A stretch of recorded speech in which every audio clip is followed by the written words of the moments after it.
I have been told I am a soft touch.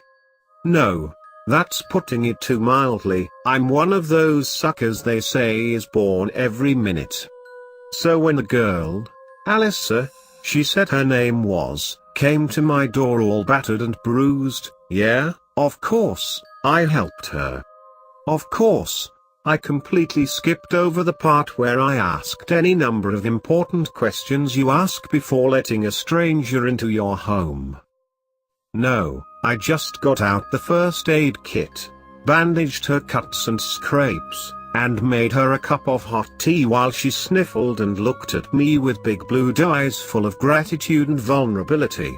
I tried talking her into calling the cops or at least going to a hospital, but she sang me a song about an abusive ex-boyfriend searching for her, and how she feared for her life if she contacted any kind of authority. Predictably, the tune made my big stupid heart break and my rotten stupid tiny brain shut down completely. I told her I'd let her stay the night.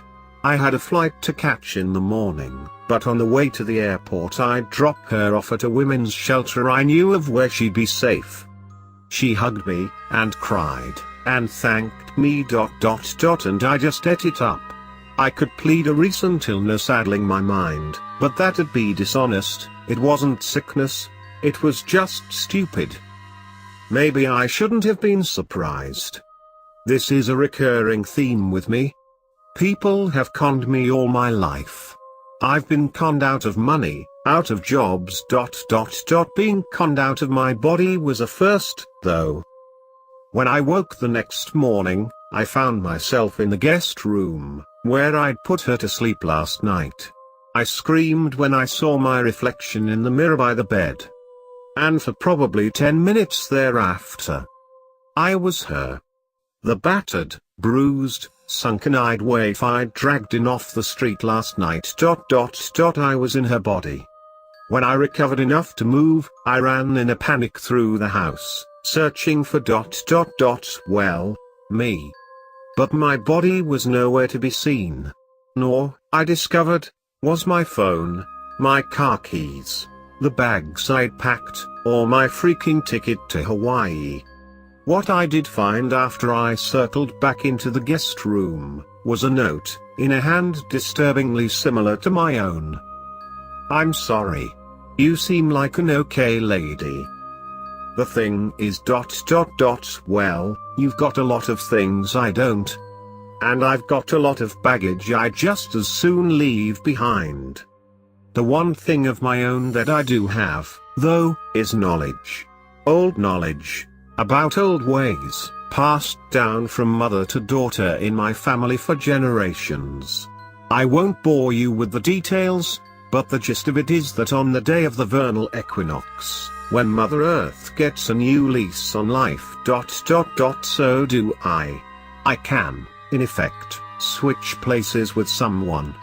There's no point in racking your brain trying to figure out how something like that is possible. It's magic. You'll sleep better if you just accept it and leave it at that. Anyway, to make a long story short, everything that was yours, including your body ... it's mine now. It would probably be best if you were gone by the time I get back from this little vacation you've sent me on. No reason for things to get messy. I'd hate to have someone who was so nice to me arrested for trespassing in my new home. Of course, you're welcome to try and convince anyone you like that you're actually not Alyssa Jessup, a troubled young lady with a history of substance abuse, I'm afraid, but have only been translated into her body by witchcraft. Feel free to show them this note as proof, too, if you want. But unless you can find someone to listen who's as credulous as you seem to be, you're not going to have much luck. Feel free to take any of your stuff from the house. I've seen your bank book. I can always get more. I won't report it stolen. You can even have that old truck parked behind the house. I'll sign the title over to Alyssa Jessup when I get back and have time to dig up the paperwork. See? It's not such a bad deal. I think the body you have now is even a few years younger than your old one, so you've got that going for you, too.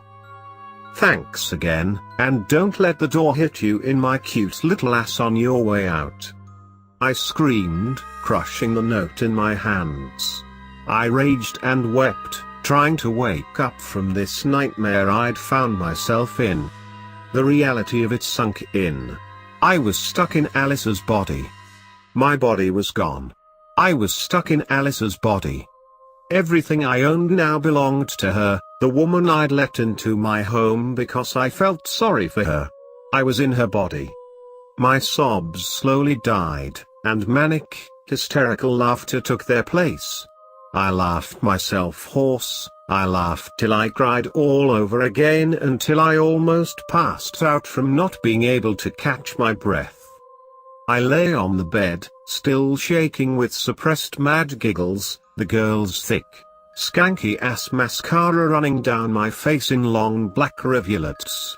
I got unsteadily to my feet, and shambled into the kitchen, composing myself. I dialed my own cell phone number. "Ah," said my voice, on the other end of the line. "It says home, so I think I know who this is. You got my note?" "I did," I managed to reply, calmly. "Then, not to be rude, but I don't think we have much more to say to each other. Goodbye." Alyssa said. "Wait," I pleaded.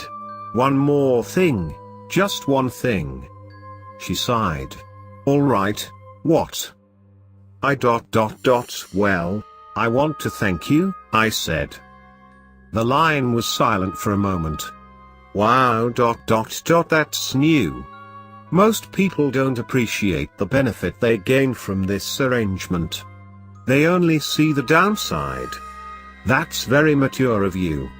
If that's all, the plane is about to take off. I need to go. "Of course," I said, amiably. "Have a good trip. Don't worry, I won't be here when you get back as you said." I couldn't quite keep the edge of satisfaction out of my voice in the words I spoke next. "One more thing you should know. I have an inoperable brain tumor. Or, more accurately, you have an inoperable brain tumor. The doctors say 6 months, max. It's why I decided to go on vacation, to spend my last days in the sun." There was dead silence on the other end of the line. "Don't let the door hit you in my cute little ass on your way out, bitch." I snarled and hung up.